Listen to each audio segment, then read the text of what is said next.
है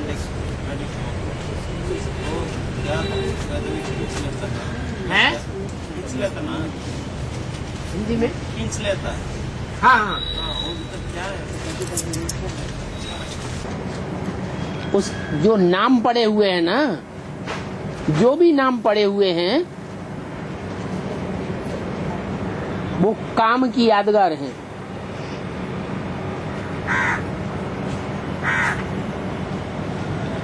बड़े से बड़ा काम संसार में कहाँ होता है, कौन से टाइम पर होता है? संसार में बड़े से बड़ा काम जो होता है वो कौन से टाइम पर होता है? संगम युग पर। तो संगम युग में जो भी काम हुए हैं, जो भी स्थानों के नाम पड़े हैं, जो भी नदियों के नाम पड़े हैं, या जो भी किसी देवता ने काम किए हैं, उन कामों के आधार पर उनके नाम पड़े हैं शास्त्रों में। दुनिया में भी ये नाम पड़ा हुआ है, बड़ा मूला ट्रायंगल। बड़ा कहते हैं बड़ा, मूल कहते हैं जड़, रूट, और ट्रायंगल माने जैसे तीन रास्ते मिलते हैं तो तीन का जो ट्रायंगल बनता है उसे कहते हैं ट्रायंगल। तो ऐसे ही दुनिया की जो भी वृक्ष रूपी जड़ें हैं, ये सारी दुनिया एक प्रकार का वृक्ष है। उस वृक्ष की तीन बड़ी बड़ी जड़ें हैं। जैसे तीन ट्यूब हैं दुनिया के, एक है स्वदेशी, पक्का स्वदेशी, जो आदि से लेकर के अंत तक अपने धर्म का पक्का रहता है। एक है दाईं ओर के धर्मों में कन्वर्ट होने वाला, थोड़ा कच्चा पड़ जाता है। और एक है पूरा ही कन्वर्ट हो जाने वाला, विदेशी। ये तीन ट्यूब्स जैसे हो जाती हैं, वैसे ही तीन प्रकार की जड़ें हैं।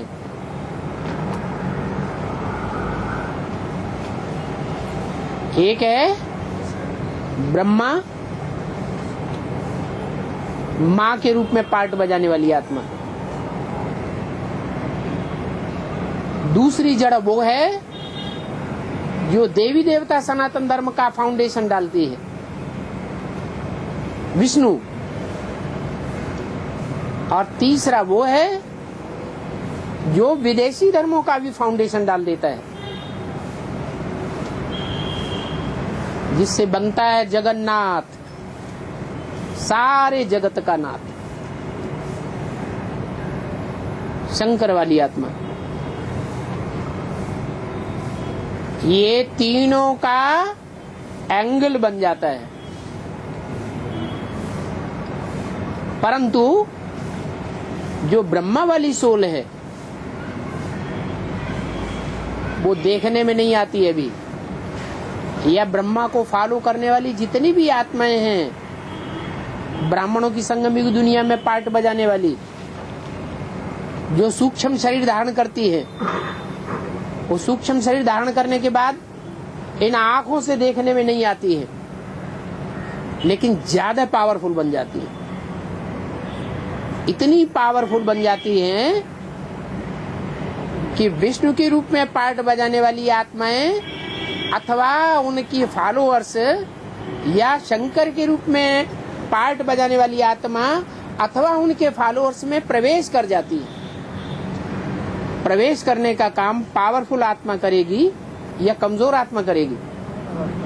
जो पावरफुल आत्माएं होती हैं वो ही प्रवेश करने का कार्य करती है, जिसको बाबा अभी कहते हैं एडवांस पार्टी के 3 ट्यूब्स हैं, 3 ग्रुप हैं। एक है इंस्पिरेटिंग पार्टी ब्रह्मा जैसी आत्माओं की, जो शरीर छोड़ चुकी हैं या छोड़ रही हैं। दूसरी है दो ग्रुप जिनमें वो इंस्पिरेटिंग पार्टी वाली आत्माएं प्रवेश करती हैं। उनमें एक है प्लानिंग पार्टी और दूसरी है प्रैक्टिकल पार्टी। वो दोनों ही शरीरधारी हैं।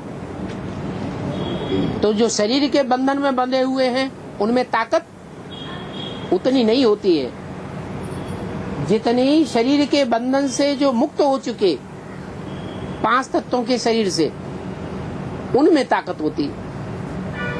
बल उन आत्मा में पूरा ज्ञान नहीं होता है, ईश्वरीय ज्ञान को वो पूरा समझती नहीं है, क्योंकि भगवान साकार तन में आता है या सूक्ष्म शरीरधारियों में आता है। किसमें आता है? साकार तनधारियों में आता है। साकार तनधारियों में भी जो आत्मिक स्टेज में स्थित होने वाले बच्चे हैं उनमें प्रवेश करता है। विष्णु के रूप में जो पार्ट बजाने वाली वैष्णवी शक्ति है, जो जन्म जन्मांतर की रानियां हैं, उनमें भी प्रवेश नहीं करता। तो शरीरधारी होते हुए भी वो ग्रुप ज्ञान में तीखा होता है। जो भगवान की असली प्रॉपर्टी है उस प्रॉपर्टी का वारसदार बन जाता है। इसलिए अटल निश्चय बुद्धि होते हैं। परंतु शक्ति नहीं है, तो शक्ति जब तक अर्जित नहीं करते हैं तब तक उनको उनके अंडर में रहना पड़ता है। जब शक्तिशाली बन जाएं तो वो स्टेज दिखाई गई है कि शंकर छलांग लगाता है, हाई जंप लगाता है और बैल पर सवार हो जाता है। तो ब्रह्मा जैसी आत्माएं वो पावरफुल स्टेज में अभी पार्ट बजा रही है, और ज्ञान न होने के कारण अज्ञान युक्त स्टेज का भी पार्ट बजवाती है। जैसे कोई इविल सोल प्रवेश करके किसी को कंट्रोल कर लेती है, तो वो बड़ा मूला हो गया, बड़ी मूल हो गई, बड़ी जड़ हो गई। जितने भी आधार मूर्त जड़ें हैं सभी धर्मों की, वो सब झाड़ के नीचे दिखाई गई है। उनको कहेंगे नारायण वाली आत्माएं। फर्स्ट नारायण सतयुग का, second Narayan, third Narayan, fourth Narayan, eighth Narayan, 8 ही नारायण बनने वाली आत्माएं वो जड़ों के रूप में दिखाई गई। तो उन जड़ों में बड़े से बड़ी जड़ कौन सी है? कौन सी आत्मा है जो बड़े से बड़ी जड़ का फाउंडेशन डालती है? जड़ माने आधार है, ब्रह्मा। तो वही ब्रह्मा वाली सोल इस समय अंधकार में फंसी हुई है। उस अंधकार वाले सागर का नाम पड़ गया अंध महासागर। अंग्रेजी में उसे कहते हैं अटलांटिक महासागर, अटलांटिक ओशियन। उस अटलांटिक ओशियन में अमेरिका का जो पास वाला एक हिस्सा है उत्तरी अमेरिका के नजदीक, उसका नाम दिया गया बड़ा मूला ट्रायंगल। जितनी भी भूत प्रेत आत्माएं हैं उन सब का बड़े से बड़ा अड्डा है वो। इसलिए वहां सब जाकर के फंस जाते हैं। बड़े से बड़े वैज्ञानिक भी डरते हैं उधर जाने से, इसलिए अपने पानी के जहाज भी रास्ता काट करके चले जाते हैं। हवाई जहाज भी रास्ता काट करके चले जाते हैं। कहीं ऐसा ना हो कि उनकी आकर्षण शक्ति से हम खुद ही रसातल में चले जाएं। बाकी आज तक कोई पता नहीं लगा सके हैं कि वो कौन सी शक्ति है। वैज्ञानिक लोग तो आत्मा को मानते ही नहीं। आत्मा को न मानने के कारण उनको जानकारी नहीं हो सकती उस चीज की। आज की दुनिया में 50% से जो ज्यादा बीमारियां फैली हुई हैं वो उन इविल सोल की प्रवेशता के कारण फैली हुई हैं। जिन इविल सोल को औलियाएं कंट्रोल कर लेते हैं कभी कभी, तो उन आत्माओं का असर जाता रहता है। वो एक तरफ से निकल जाएंगे, दूसरे में प्रवेश कर जाएंगे। तो उन औलियों और उन तांत्रिकों के बस की बात नहीं है कि उन आत्माओं को कंट्रोल करके दुनिया की 50% बीमारियों को दूर कर सकें। और डॉक्टरों के बस की तो बात है ही नहीं, तो पहचान ही नहीं पाते। न पहचानने के कारण वो पागल घोषित कर देते हैं, ये तो पागल हो गया। लेकिन पागल नहीं होते हैं, उनमें सोल प्रवेश करके उनकी ऐसी दशा बना देती है। तो ये बड़ा मूला ट्रायंगल बहुत बड़ी शक्ति है। अगर उन सूक्ष्म शरीरधारियों आत्माओं का कंट्रोल हमने कर लिया तो उनसे भी बड़ी शक्ति हम हो जाएंगे। लेकिन कब तक नहीं हो सकते? जब तक हम आत्मिक स्थिति में स्थिर होना पक्का न सीख जाएं। हम देवान में आ जाते हैं, घड़ी घड़ी देवान में आते हैं। अब जहां देह की बात आ जाती है तो सूक्ष्म देह तो उससे भी ज्यादा पावरफुल है। इसलिए हम मात खाते रहते हैं। माया हमको मात खिलाती है। क्यों खिलाती है? क्योंकि हम आत्मिक स्थिति में नहीं टिक पा रहे हैं। हमारी प्रैक्टिस इतनी नहीं बनी है। 63 जन्मों का हिसाब किताब हमारे सामने आ जाता है और हमको देह अभिमानी बना देता है। वो 63 जन्मों का हिसाब किताब पूरा होगा, हम पक्के आत्माभिमानी बनेंगे और उस समय इन आत्माओं के ऊपर हमारी विजय हो जाएगी। और मुसलमानों में 8 फरिश्ताओं की बहुत मान्यता है।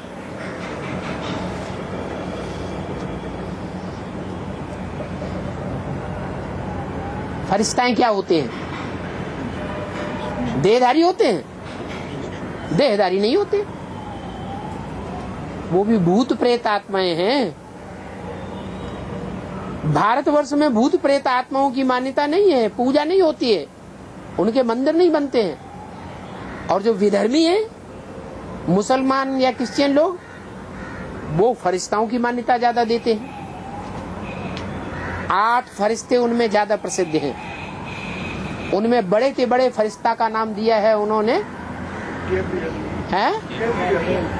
वो तो अंग्रेजी में नाम है कोई। मुसलमानों ने नाम दिया है, है? क्या? सातन। इंग्लिश में सैटन साटन कहते हैं। है? सातन तो फरिश्ता नहीं। नहीं पहले तो वो तामसी स्टेज में होते हैं ना। जब तामसी स्टेज में है तो रावण का ही पार्ट बजाते हैं। जो इविल सोल होती है वो तो तामसी पार्टी बजाएंगी ना पहले, फिर जब ज्ञान को पूरा समझ जाएंगी तो सात्विक फरिश्ते का पार्ट बजाती है।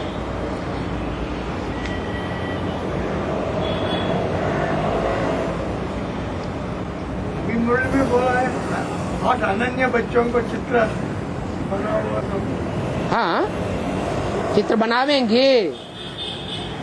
अनन्य बच्चों के चित्र बनावेंगे। चित्र का कनेक्शन है चरित्र से। जो 8 बच्चे हैं वो पहले पहले ऐसा चरित्र धारण करते हैं पुरुषार्थ करके, जो आखिरी परीक्षा है नष्टो मोह स्मृति लब्धा। दुनिया से जिनका मोह नष्ट हो जाता है वो ही 24 घंटे ईश्वरीय सेवा में लग सकते हैं। दुनिया से मोह नष्ट नहीं होता है तो ईश्वरीय सेवा में 24 घंटे नहीं दे सकते। या तो देह में उलझ जावेंगे, देह के संबंधियों में उलझ जावेंगे, या तो देह के पदार्थों में उलझ जावेंगे।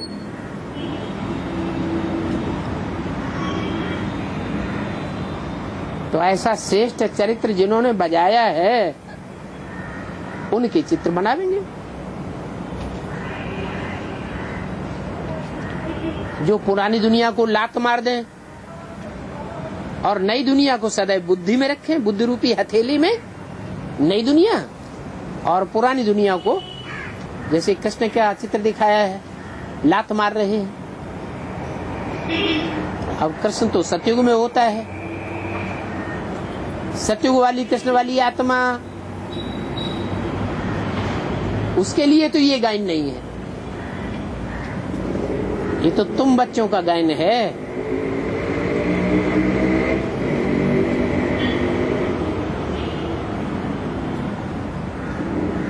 उन तुम बच्चों में 8 हैं विशेष बच्चे,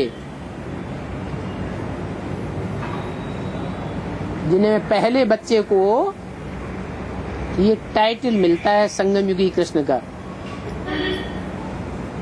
जब बुद्धि में ज्ञान बैठ जाता है कि वो संगमयुगी कृष्ण कौन है,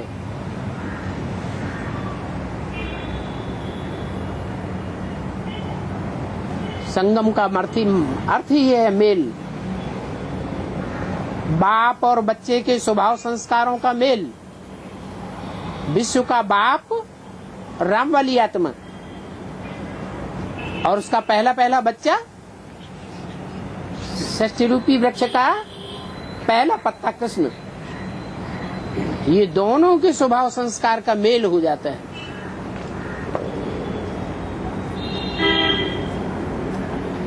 और सत्य कृष्ण का जन्म संगम में पड़ेगा, सतयुग में पड़ेगा।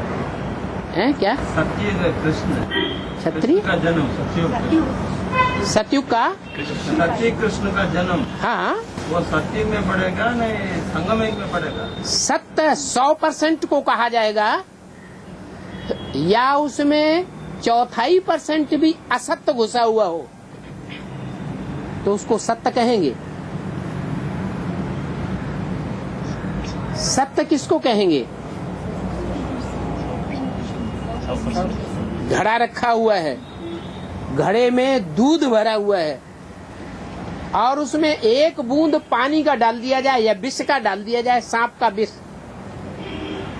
तो उसको 100% दूध ही कहेंगे या विष भी कहेंगे।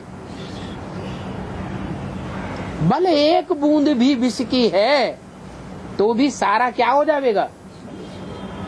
विष ही हो जाएगा। दूध होता है ना, दूध में अगर थोड़ा पानी डाल देंगे तो जल्दी खराब हो जाता है, और दूध में बिल्कुल पानी ना हो तो उतनी जल्दी खराब नहीं होता है। तो प्योरिटी इम्प्योरिटी का सवाल है। सत्ययुग कहेंगे ही तब जब 100% सात्विक स्टेज हो, सत्य गुण समाया हुआ हो, और वो सत्य 100% तब ही कहा जाता है जब ऐसा 500-700 करोड़ की दुनिया में से जो तामसी पार्ट बजाने वाली आत्माएं हैं वो सब परम धाम में पहुंच जाएं। अगर अंतिम आत्मा भी पार्ट बजाने के लिए इस सृष्टि पर बची हुई है तो इस सृष्टि को सत्य कहेंगे या असत्य कहेंगे? क्या कहेंगे? असत्य ही कहेंगे। इसलिए 500-700 करोड़ सब आत्माएं वापस चली जाएं और जो श्रेष्ठ से श्रेष्ठ पार्ट बजाने वाली आत्माएं हैं, उनका इस सृष्टि पर आगमन हो जाए, जो अति सात्विक स्टेज का पार्ट बजाने वाली है, जिनका चित्र बनाने के लिए आज बोला, उस समय कृष्ण का जन्म होगा। सत्युगी कृष्ण, शरीरधारी कृष्ण। क्यों? क्योंकि शरीरधारी कृष्ण 5 तत्वों का पुतला होगा या नहीं होगा? 5 तत्वों का पुतला होगा। और वो 5 तत्व 100% सात्विक स्टेज वाले होंगे या कुछ तामसी भी होंगे? 100% सात्विक स्टेज वाले होंगे। इसलिए मुरली में बोला है, प्रकृति के 5 तत्वों को जब तक सात्विक नहीं बनाया है, सतो प्रधान नहीं बनाया है, तब तक इस दुनिया को सतो प्रधान नहीं कहेंगे। तब तक विश्व के ऊपर विजय नहीं कहेंगे।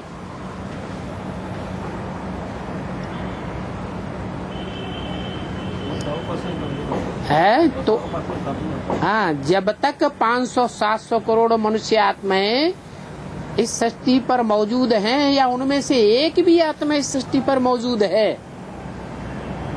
तामसी स्टेज धारण करने वाली,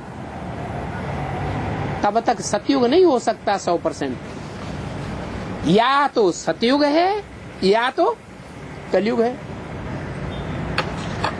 पतित दुनिया में सब पतित ही होते हैं और पावन दुनिया में सब पावन ही होंगे। पतित दुनिया में एक भी पावन नहीं हो सकता, और जब पावन दुनिया होगी तो उसमें एक भी पतित नहीं हो सकता।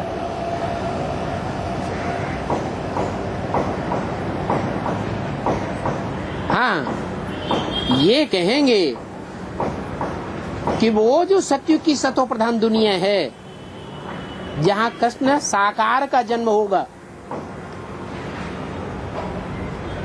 वहाँ उतना सुख नहीं है जितना सुख यहाँ संगम युग में हम लास्ट में अनुभव करेंगे, क्योंकि वो होगा अतीन्द्रिय सुख। इन इंद्रियों से परे का सुख होगा, मनसा का सुख होगा, क्योंकि मन उस समय हमारा पूरा कंट्रोल में होगा। जब मन कंट्रोल में हो जाता है तो ये 10 इंद्रियां भी पूरा कंट्रोल में आ जाती है। तो वो अतीन्द्रिय सुख सतयुग के देवताओं से भी ज्यादा ऊंचा सुख है। कृष्ण की आत्मा इतना ऊंचा सुख अपने साकार शरीर से नहीं भोगती, जितना ऊंचा सुख हम ब्राह्मण बच्चे इस संगम युग में बाप की छत्र छाया में भोगेंगे। उस सुख का गायन इस्लामियों और मुसलमानों के ग्रंथों में भी है कि जब दुनिया में विनाश बरपा होगा तो उस समय खुदा के बंदे जितना मौज में रहेंगे, उतना दुनिया में कोई भी मौज में नहीं रह सकता। उसका गायन शास्त्रों में है जन्नत के रूप में, उसका गायन शास्त्रों में है पैराडाइज के रूप में, बैकुंठ के रूप में।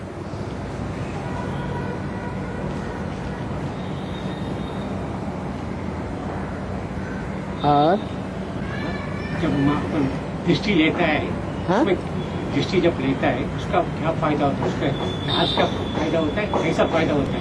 दृष्टि लेते समय दृष्टि लेते समय हाँ, तो क्या फायदा है? क्या ये स्टेज की बात है।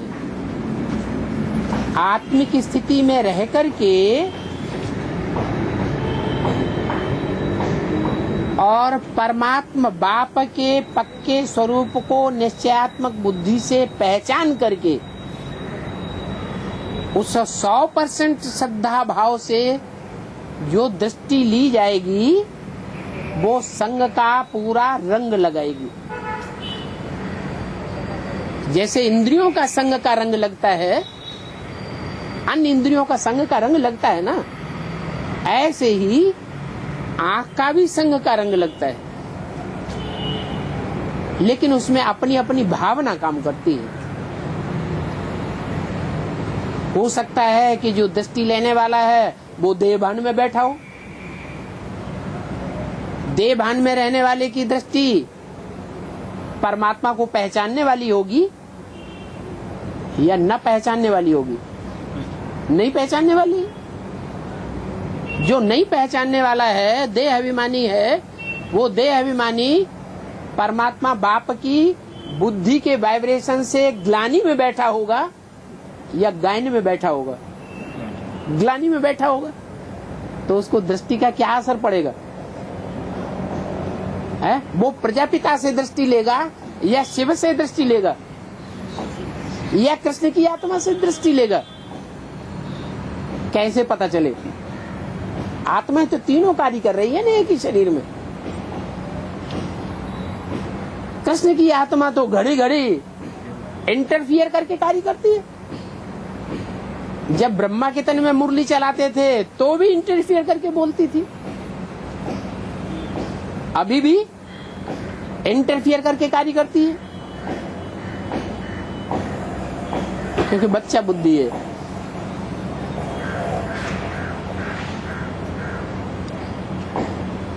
तो अपनी अपनी स्थिति की बात है। जैसे बाबा कहते हैं, बच्चे ब्रह्मा की गोद में आते हैं तो पूछते हैं किसकी गोद में आए हो? तो जो कहते हैं ब्रह्मा बाबा की गोद में आए हैं, तो फेल या पास? फेल हो गए, क्योंकि दृष्टि ही देहदारी की हो गई। अगर कहते हैं हम शिव बाबा की गोद में आए हैं तो भावना बदल गई। कहाँ शिव बाबा और कहाँ ब्रह्मा बाबा? जमीन आसमान का अंतर हो जाता है। और बाबा, अभी बीके वालों ने 3 तारीख को 18 जगह पर बहुत बड़ा फंक्शन कर रहा है। हाँ, यही लास्ट फंक्शन है अभी, इसके बाद ऐसा कुछ बोल रहे हैं। भक्ति मार्ग और ज्ञान मार्ग दोनों साथ साथ चलते जावेंगे, साथ साथ वृद्धि को पाते जावेंगे, या आगे पीछे हो जाएगा। अंत तक भक्ति चलेगी दुनिया में या नहीं चलेगी? अंत तक भक्ति भी चलेगी और अंत तक ज्ञान भी चलेगा। दुनिया में जो ऊपर से उतरने वाली आत्माएं हैं, जो अभी उतर रही हैं, जो जिनकी तादाद बहुत ज्यादा है, दिन दूनी रात चौगनी, वो भक्ति मार्ग की है या ज्ञान मार्ग की है? वो भक्ति मार्ग की है, तो उनकी संख्या तो बढ़ती ही चली जाएगी। अभी अभी एडवांस में भी जो आत्माएं आ रही हैं, एडवांस में आत्माएं निकल रही है ना अभी, तो जो निकल रही है उनमें नीची कोटि की आत्माओं की संख्या ज्यादा है या पावरफुल ऊंची स्टेज वाली आत्माओं की संख्या ज्यादा है? अभी दिन प्रतिदिन श्रेष्ठ आत्माएं निकल रही हैं या निष्कृष्ट आत्माएं निकल रही हैं? पहले के जो निकले हुए हैं वो लंबे समय तक कार्य देते रहे और अभी भी दे रहे हैं। बेसिक में भी ऐसे ही था। पहले जो निकले वो अंत तक कार्य काम देते रहे और बाद में कच्ची आत्माएं आती हैं। तो चाहे बेसिक हो, चाहे एडवांस हो, और चाहे दुनिया में परमधाम से उतरने वाली आत्माएं हो, वो दिन प्रतिदिन जो भी नई आती जाएंगी वो कमजोर ही आती जाएंगी, निष्कृष्ट आत्माएं ही आती जाएंगी, या श्रेष्ठ आत्माओं की परसेंटेज ज्यादा होगी? है श्रेष्ठ आत्माएं कम होती जाती हैं। और ये भी बोल रहे बाबा, ब्रह्मा बाबा का वो है ना, आबू में सीजन, ये भी इस बार लास्ट होगा। वो तो कब से कहते चले आए हैं। है। उनके कहने न कहने से क्या अंतर पड़ता है? हम तो जानते हैं कि एक तरफ चंद्रमा अस्त होता है तो दूसरी तरफ सूर्य उदय होता है। क्या चंद्रमा अस्त हुआ नहीं संपूर्ण चंद्रमा, तो सूर्य भी उदय हो नहीं सकता है। हम यादगार भी देख रहे हैं माउंट आबू में। अभी तक यादगार थी सनसेट पॉइंट की, वही तो यादगार थी। अभी एडवांस पार्टी जब से वहां पहुंची है पांव जमाने के लिए, तब से सनराइज पॉइंट भी बनना शुरू हो गया। गवर्नमेंट उसका निर्माण भी कर रही है।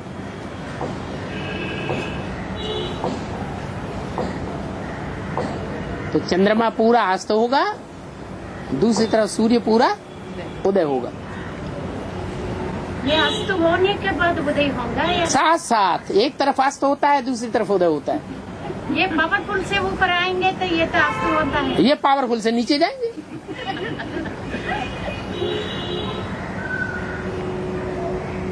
दो पार्टियां हैं ना। एक पार्टी का कहना है अंधेरा कायम रहेगा, दूसरी पार्टी का कहना है अंधेरा खलास हो जाए। बाबा भी कहते हैं भक्ति मार्ग मुर्दाबाद। हम बच्चे क्या कहते हैं? ज्ञान मार्ग जिंदाबाद। ज्ञान माने सवेरा, उजाला, और अज्ञान माने अंधेरा, भक्ति मार्ग। बाबा अभी वैज्ञानिक साइंटिस्ट वाले चंद्रमा पर पानी को खोज किया। हाँ, तो ज्ञान चंद्रमा ब्रह्मा का ज्ञान अभी बढ़ेगा या घटेगा? है? बढ़ेगा ही। तो जब वहां ज्ञान बढ़ेगा तो माने ज्ञान इमर्ज हुआ। तो साइंटिस्ट भी वहां जाकर के वो खोज करके आए हैं कि वहां पानी मिल रहा है, माने पानी की खोज हो रही है।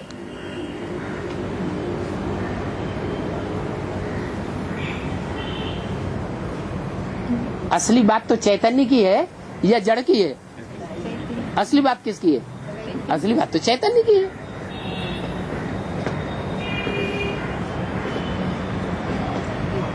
और चंद्रमा पर पानी निकले या ना निकले, तो जो दुनिया कायम होगी वो चंद्रमा के आधार पर दुनिया कायम होगी या ज्ञान सूर्य के आधार पर कायम होगी? ज्ञान सूर्य के आधार पर कायम होगी। लेकिन वो वैज्ञानिक बोलते हैं चंद्रमा पर प्लाट लेंगे।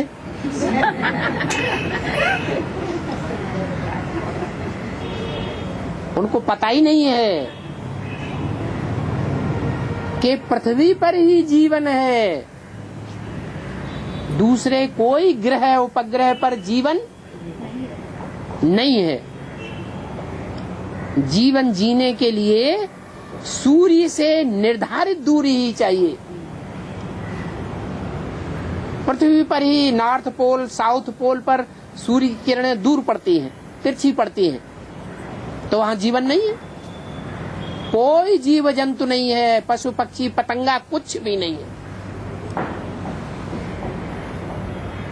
पृथ्वी के मध्य भाग पर जहां विषुवत रेखा है वहां सूर्य की किरणें सीधी पड़ती हैं। कर्क रेखा मकर रेखा वहां तक जीवन है, बाकी सारी पृथ्वी पर ही जीवन नहीं है। तो और जो ग्रह उपग्रह हैं वो तो सूर्य से कितनी दूर हैं या कितने पास में हैं। तो जो बहुत नजदीक हैं वो तो हमारी गर्मी के खत्म ही हो जाएंगे। दूर हैं वो टेम्परेचर ही नहीं है वहां पर।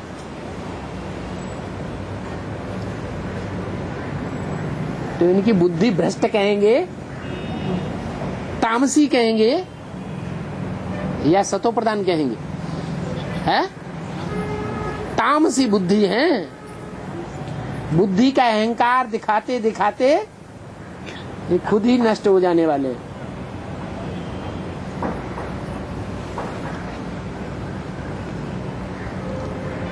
और राधे और कृष्णा, है राधे और कृष्णा वो एक ही बाप का संतान है।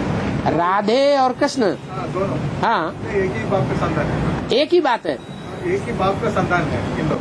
राधे और कृष्ण, राधे है फीमेल और कृष्ण है मेल। हाँ तो भाई बहन होता है, है भाई बहन का रिश्ता होता है। भाई बहन का रिश्ता हुआ। तो इन लोग ये सतयुग में आके युगल कैसा बनता बाबा? सतयुग में आके युगल और यहाँ की युगल की परिभाषा और वहाँ के युगल की परिभाषा में कोई अंतर है या नहीं? डिफिनीशन में यहाँ जिनको युगल माना जाता है तो यहाँ के युगल और वहाँ के युगल कोई डिफिनीशन में डिफरेंस है या नहीं? तो भाई बहन का रिश्ता होता है। सतयुग में वहाँ विकार होता ही नहीं। जैसे यहाँ बचपन में बच्चे होते हैं, शिशु अवस्था में छोटे बच्चे होते हैं, उनमें विकार होता ही नहीं। उनको साथ साथ सुला दो, उनमें विकृति आएगी? अंगों में नहीं आएगी। तो ऐसे ही सतयुग में वहाँ जो भाई बहन होते हैं वो तो साथ साथ जन्म लेते हैं। बच्चे का जन्म होने के बाद तुरंत बच्ची का जन्म होगा। उनमें देहभान है ही नहीं, अंश मात्र भी देहभान नहीं है। वो गोमूत्र की पैदाइश ही नहीं है, वो देह की पैदाइश नहीं है। वो पैदाइश काहे की है? ये आंखें, इन आंखों से जो दृष्टि निकलती है वो दृष्टि की जो पावर है उसको देह कहेंगे। ये ज्ञान इंद्रियां हैं, तो ज्ञान इंद्रियों में ज्ञान समाया हुआ है, देह का ज्ञान है ही नहीं। ये बच्चे पैदा होते हैं, बच्चे पैदा होते हैं। आपको शंका इसलिए हो रही है कि बाबा ने आपको बता दिया ये शरीर जो है ना आपका, वो दक्षिण भारत का विदेशी शरीर है, इसलिए थोड़ी शंका पैदा हो रही है। सतयुग में फिर कैसे बच्चे? मोर का मिसाल क्यों दिया? मोर का तो मिसाल है, फिर भी बच्चा तो स्थूल में दिखाई दे। आंख से आंसू निकलता है, उससे बच्चा पैदा हो जाता है। तो आज की दुनिया में भी ऐसा उदाहरण देखने में आ रहा है, तो सतयुग में क्या नहीं हो सकता? दृष्टि की पावर इतनी तीखी होगी। देवताओं के जो नेत्र हैं, चित्रों में, मंदिरों में सबसे ज्यादा आकर्षण का अंग कौन सा दिखाया जाता है? नेत्र ही दिखाए जाते हैं। वहाँ नेत्रों का ही सुख लेते हैं स्त्री पुरुष, और वो भी अब व्यभिचारी सुख लेते हैं। राधा की दृष्टि कृष्ण में ही डूबेगी, कृष्ण की दृष्टि राधा में ही डूबेगी, और वो भी एक जन्म की बात नहीं है, 21 जन्मों तक लगातार उनका एक ही आत्मा के साथ संबंध संपर्क जुटेगा। कितनी जबरदस्त प्योरिटी होती है ज्ञान इंद्रियों में, तो उसका वेग कितना होगा? उस वेग से बच्चे पैदा होते हैं। और इसलिए गर्भ नहीं दिखाई देता है, इसलिए गर्भ नहीं दिखाई देता। गर्भ, सतयुग में गर्भ नहीं दिखाई देता। गर्भ होगा लेकिन दुखदाई नहीं होगा। जैसे गाय का बच्चा पैदा होता है, वो 2 साल पालने में पड़ा रहता है क्या? टट्टी पेशाब करता रहता है क्या? क्योंकि गाय जो है वो सात्विक स्टेज का प्राणी है। ये मिसाल दिखाया गया कि जैसे गाय का बच्चा जन्म लिया और उछलने लगा, ये सात्विक स्टेज की निशानी है। उसको ज्यादा लंबा टाइम नहीं लगता है। तो वहां भी गर्भ धारण करने समय कोई भी प्रकार का दुख नहीं, और बच्चा पैदा होते समय भी न बच्चे को जन्म देने वाली माँ को कोई भी प्रकार का दुख नहीं। जो आदि में सुख, तो मध्य में भी सुख और अंत में भी सुखी। और यहाँ भिखारी दुनिया में, यहाँ पुरुष भी कमजोरी महसूस करता है बीज डालते समय, स्त्री भी बेहाल हो जाती है, उसको भी दुख होता है, और बच्चा भी पैदा होता है तो रोते रोते पैदा होता है। फिर सारा जीवन जिसका आदि दुख, मध्य और अंत सारा ही दुख में जाता है। नारकीय जीवन हो गया। ये है गुमूत की औलाद। वहां ये विषय नहीं होता है, वहां ये खाद्य पदार्थों में भी यूरिया का नाम निशान नहीं होता।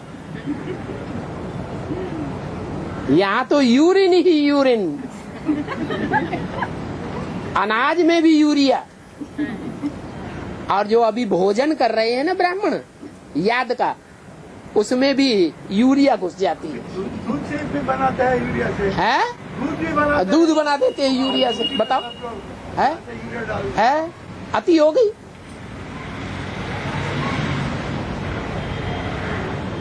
और बाबा आपने बोला सारी माउंट आबू खरीदना पड़ेगा, हाँ, हमने एक मकान के लिए जगह खरीदा तो उधर मकान बनने नहीं दे रहे, परमिशन नहीं दे रहे, इको जोन बोल रहे। कोई बात नहीं, वहाँ बांस बहुत पैदा होते हैं, बांसों की झोपड़ी बना दो, इधर दीवार बनाओ उधर दीवार बनाओ, ऊपर से बांसों की दीवार बना दो और ऊपर से टीन डाल दो। वो भी नहीं मान रहे बाबा, हम गए साल लास्ट में गए कोई मना नहीं करेगा।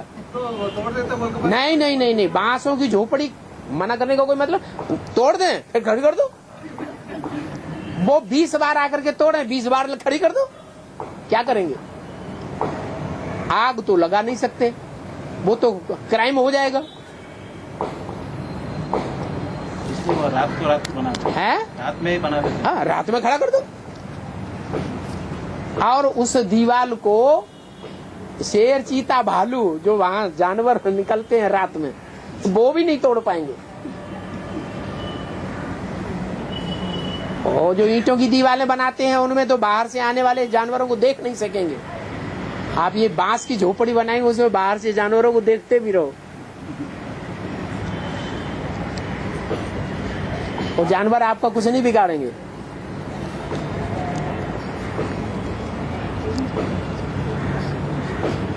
और भीलवाड़ा के मंदिर के पीछे कैसी जगह है, वहाँ जानवर है, आते जाते हैं। हाँ जी।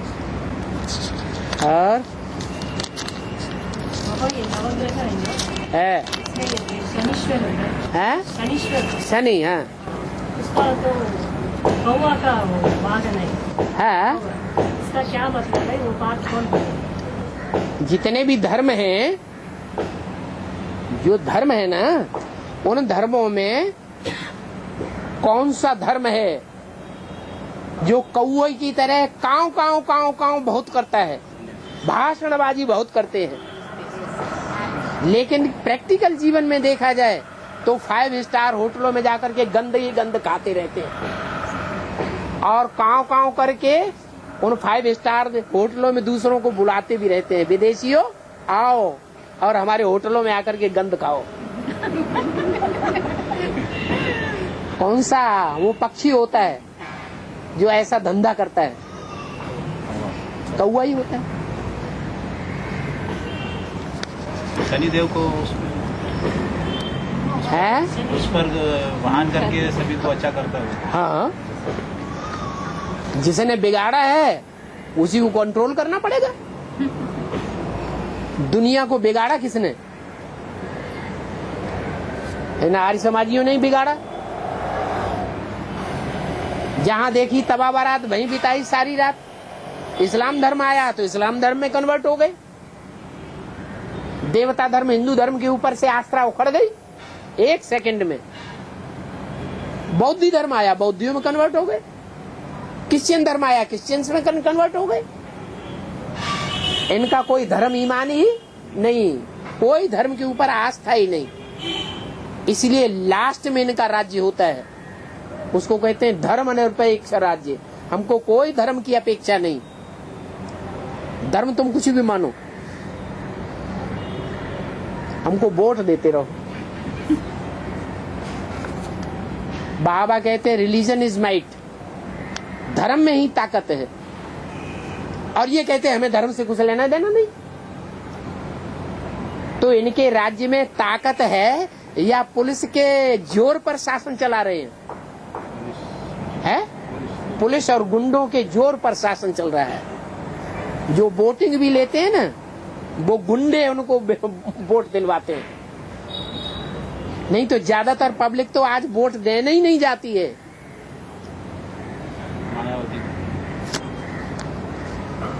और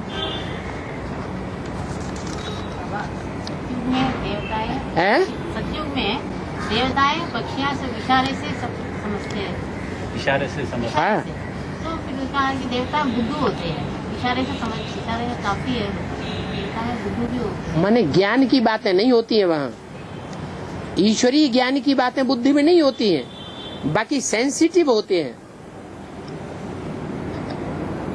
जिनसे कनेक्शन है उनके सेंस को समझते हैं।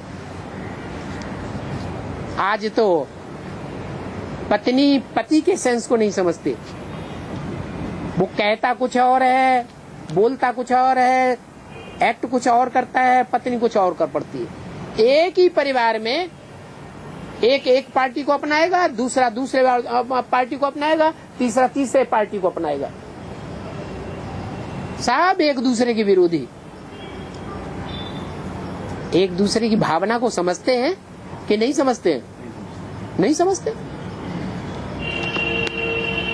हाँ, 2004 में कलयुग शूटिंग हो गया ना, है कलयुग का शूटिंग, हाँ पीरियड है 2004 में हाँ, कलयुग का शूटिंग पूरा हुआ। हो गया। हाँ, आगे आने वाला का शूटिंग क्या होता होगा? यहाँ तो 3 डायरेक्टर हैं, एक है ब्रह्मा, एक है शंकर और एक है विष्णु। तो अभी 2 ही डायरेक्टर के द्वारा तो शूटिंग हुई है, अभी प्रैक्टिकल में नहीं शूटिंग होगी। अभी मनसा की शूटिंग हुई है या प्रैक्टिकल हुई है? कौन सी हुई है? अभी सिर्फ है मन के अंदर नई दुनिया की प्लानिंग चल रही है, या कुछ प्रैक्टिकल में भी प्योरिटी आई है? थोड़ा थोड़ा है प्रैक्टिकल, थोड़ा थोड़ा है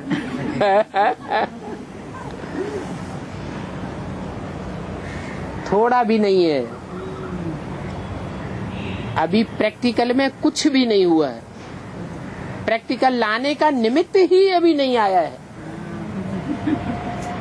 प्रैक्टिकल कार्य कराने का निमित्त तो कौन सी मूर्ति है? विष्णु।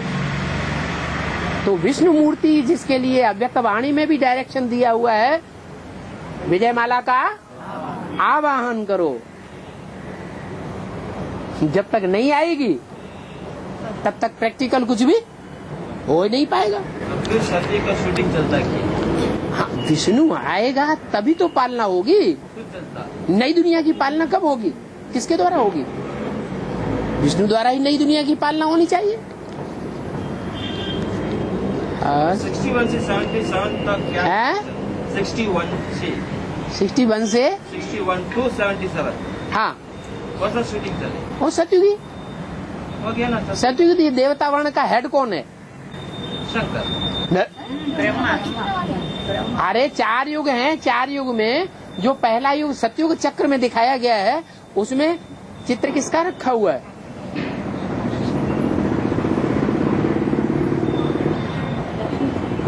राधा कृष्ण का चित्र रखा हुआ है। राधा कृष्ण की आत्माएं कौन है? ब्रह्म सरस्वती। तो 61 से लेकर के जो भी 76 तक दिखाया गया है, वो किसके द्वारा ऑपरेट होता है? राधा कृष्ण वाली आत्माओं के द्वारा ऑपरेट होता है। 4 युग सतो प्रधान भी है।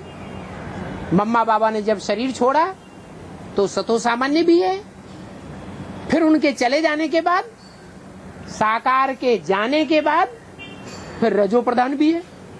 जैसे ही 68 में ब्रह्मा ने शरीर छोड़ा, विदेशों में पहला सेवा केंद्र कौन सा खुल गया है? लंदन। विदेशियों से लेन देन शुरू हो गया ज्ञान का, तो फाउंडेशन हो गया ना। ऐसे ही तमो प्रधान शूटिंग। 73 से पहले मेले मेला खड़े नहीं होते थे। बाबा कहते हैं मेले में होता है मैला इकट्ठा।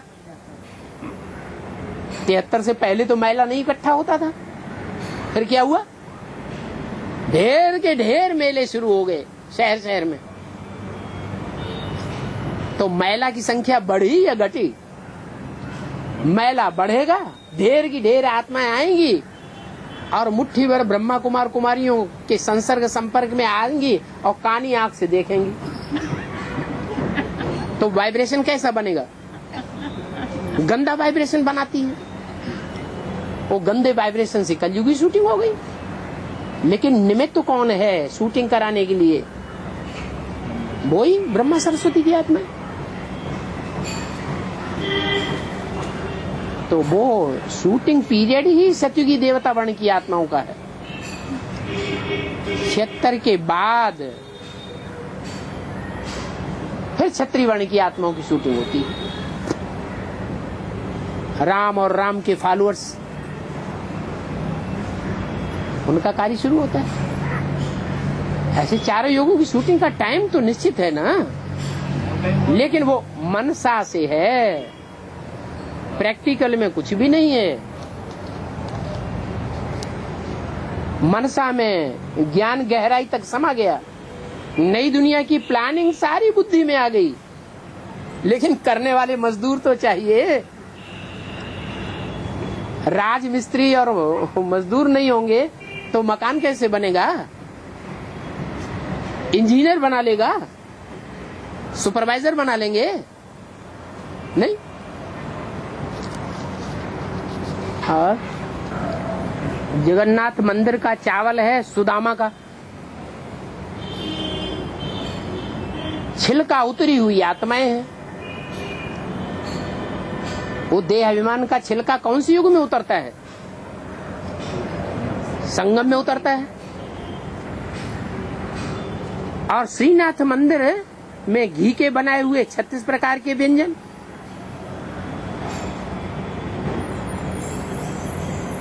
वहां सुदामा है और यहाँ कौन है? श्रीनाथ मंदिर में कौन है? श्री कृष्ण बच्चा। त्याग तपस्या की बातें बच्चा समझेगा या बड़ा समझेगा? है बड़ा समझेगा। तो उसका नाम रख दिया है बड़े का सुदामा। दाम कहते हैं नोटों को, रुपया पैसा को कहते हैं दाम। सो माने सुंदर। ये स्थूल धन संपत्ति का दाम नहीं। कौन सी धन संपत्ति? ज्ञान की धन संपत्ति जिसके पास है उसका नाम रखा गया सुदामा। वो गरीब दिखाया जाता है। और गरीब क्या खाएगा? चावल ही खाएगा। और श्रीनाथ कृष्ण की पूजा दिखाई जाती है। कृष्ण तो बच्चा बुद्धि है, वो क्या त्याग तपस्या जाने। अरे 500 करोड़ की मनुष्य आत्माओं का कल्याण करना है या थोड़ी मुट्ठी भर आत्माओं को कल्याण करना है? सारे विश्व का कल्याण करना है, ये दृष्टि होनी चाहिए। मनुष्य मात्र का कल्याण करना है।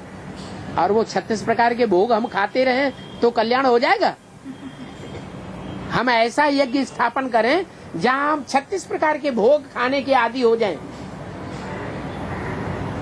तो भीख मांगनी पड़ेगी कि नहीं मांगनी पड़ेगी? हैं? मांगनी पड़ेगी ना। प्रैक्टिकल में देखो, बेसिक नॉलेज वाले जिनकी बुद्धि में वो ज्ञान की गहराइयां नहीं हैं, वो अभी भीख मांग रहे हैं कि नहीं मांग रहे हैं? क्यों नहीं एडवांस में सरेंडर होना चाहते? अंदर से कहते भी हैं ज्ञान बड़ा अच्छा है। अरे ज्ञान बड़ा अच्छा है तो कमी क्या है? अपने अंदर की कमजोरी है, कमी, आदी हो गए हैं। अच्छा खाना चाहिए, अच्छे मकान चाहिए, अच्छे भोजन चाहिए, वो एडवांस पार्टी में मिलेंगे नहीं, क्यों? यहाँ तो विश्व कल्याणकारी बच्चों का कार्य चल रहा है। तब क्या करेंगे? हैं? तब क्या करेंगे? भीख मांगेंगे कि नहीं मांगेंगे? तो मुरली में 20 बार आए, मांगने से मरना भला। अरे चुल्लू और पानी में डूब के मर जाओ, कोई असर नहीं। तो वो है सुदामा के फॉलोअर्स और वो है श्रीनाथ कृष्ण के फॉलोअर्स। कृष्ण है बच्चा और सुदामा को दिखाते हैं पंडित विद्वान आचार्य, ज्ञानी आत्मा। हाँ। प्रश्न आया है, अष्टदेव हर धर्म का फाउंडेशन लगाने के लिए आखिरी जन्म में दूसरे धर्मों में चले जाते हैं, दूसरे धर्मों में जन्म लेते हैं। तो क्या प्रवेश करके पाठ बजाएंगे उन धर्मों के पूर्वज बनने के लिए? बजाएंगे या नहीं बजाएंगे?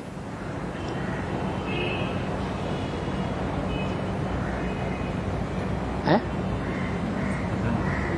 अरे पावरफुल आत्मा कमजोर में प्रवेश करेगी या कमजोर आत्मा पावरफुल में प्रवेश करेगी?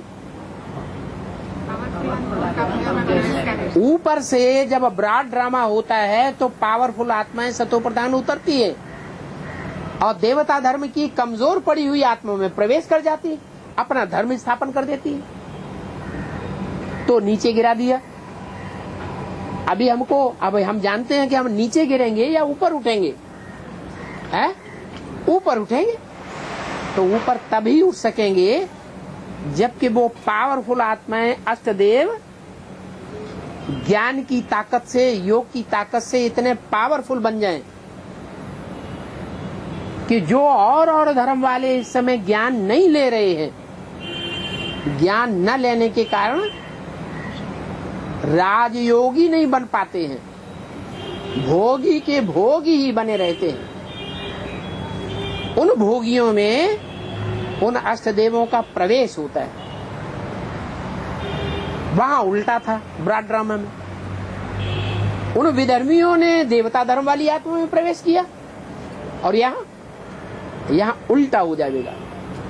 यहाँ देवता धर्म की जो बीज आत्माएं हैं वो उन विधर्मियों में प्रवेश करेंगे जो उन धर्मों के पिताएं हैं, बीज हैं। इस तरह दुनिया पलट जाएगी।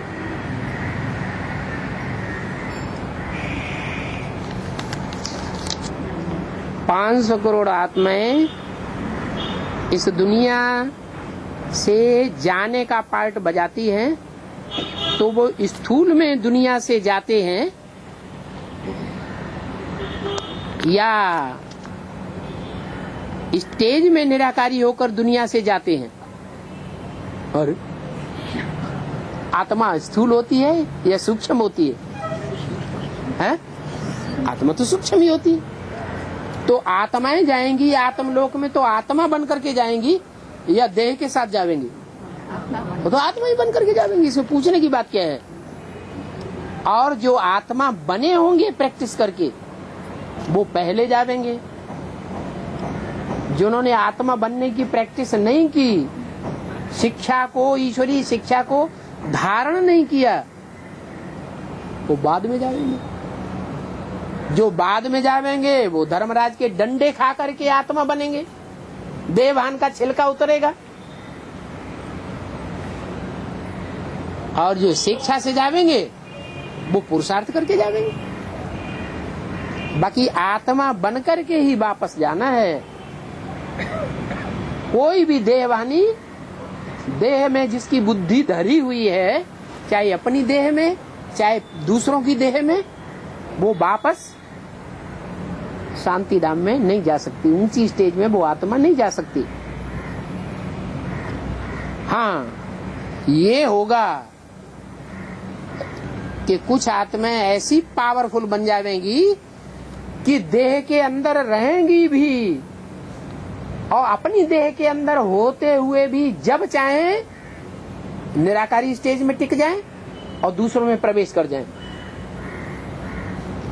दूसरों में प्रवेश करके उनको कंट्रोल करके फिर अपने शरीर में वापस आ जाएं। तो उनकी निराकारी स्टेज की बात है। जिन्होंने ऐसी स्टेज धारण की होगी वो सशक्त आत्माएं होंगी,